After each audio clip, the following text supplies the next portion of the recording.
কাকে বকাঝকা করছো? এই যে বেজন মা, জন্মের কোনো ঠিক নেই, সকাল সকাল দোকানের সামনে এসে দাঁড়িয়ে আছে। এসব দোকানের সামনে আসতে দোকানে মেয়ে তাড়িয়ে দিতে পারে না? আরে কি করবে, খিল্লা নাই, মারলেও চলে আসে। এইসব ছেলেদের না খাবারে বিষ মিশিয়ে মেরে ফেলা দরকার। বলো ভাই, কি নেবে? একটা পাউরুটি দাও বোন।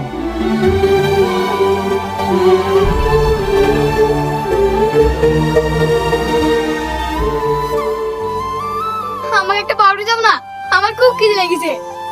এই, পাউরুটি খেতে পয়সা লাগে, তোর কাছে পয়সা আছে? যা এখান থেকে। এই এই এই, চুরি করে নিয়ে গেল, ধর ধর ধর। আমি অনাথ, আজ থেকে তুই ছোট ভাই হিসাবে আমার কাছে থাকবি। চ।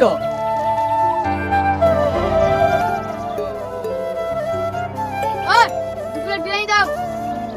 বিরিয়ানি তো খাওয়া বলছি, ওখানে টাকা আছে তো? টাকা নাই।